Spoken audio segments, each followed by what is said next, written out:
अरे द्वारपालो उस कन्हैया से कह दो कि दर पे सुदामा से तुम्हारे महल के करीब आ गया है, तुम्हारे महल के करीब आ गया है।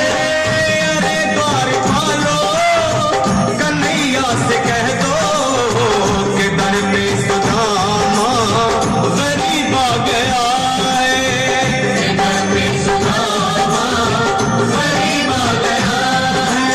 भाई द्वारपाल, मुझ पर दया करो भाई। बस तुम जाकर कन्हैया को ये बता दो कि उनका बाल सखा सुदामा मिलने आया है। मेरी इस फटे हाल पर मत जाओ भाई, तुम बस जाकर मेरा संग क्या हंसी ठट्टा करने को हम ही मिले हैं? तुम ठहरे दीन निर्धन फटे हाल ब्राह्मण, तुम्हारे अंग अंग से गरीबी बदहाली झलक रही है।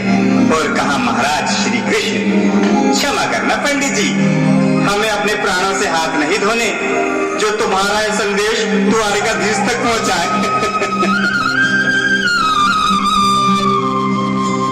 न सर पे है पगड़ी न तन पे है जामा, बता दो कन्हैया को नाम है सुदामा, बता दो कन्हैया को नाम है सुदामा, बता दो कन्हैया सुदामा हो। न सर पे है पगड़ी न तन पे है जामा, बता दो कन्हैया को नाम है सुदामा हो, बता दो कन्हैया को नाम है सुदामा।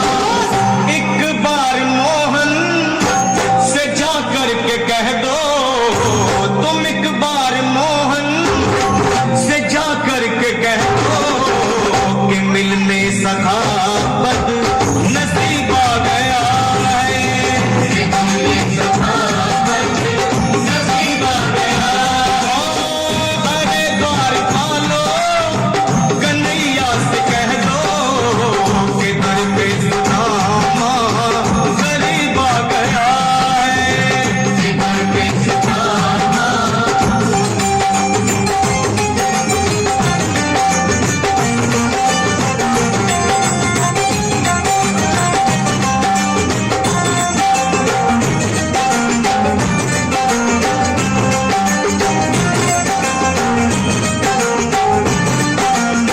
सुनो भाइयों, अब मेरी भी सुन लो। जब तक मेरा संदेश उस द्वारकाधीश तक नहीं पहुंचाती, तब तक मैं यहीं बैठा हूं, चाहे मेरे भूख प्यास से प्राण ही क्यों न चले जाए।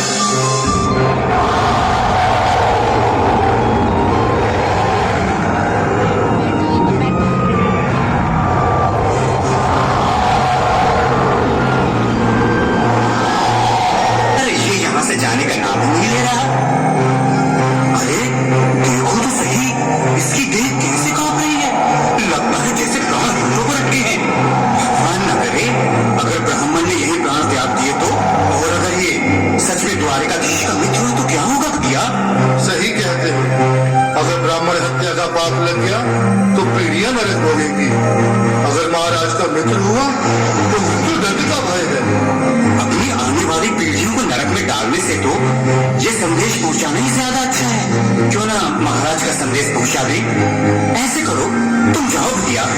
तुम जाओ भैया, तुम उनमें बड़े ठहरे, मेरी बात को समझो, तुम ही जाओ। देखो भाई, मैं ठहरा बाल बच्चेदार परिवार वाला, मेरे बूढ़े माँ बाप हैं। कहो द्वारपाल, इस समय कैसे आना हुआ? महाराज क्षमा चाहता हूँ, पर कारण ही कुछ ऐसा है।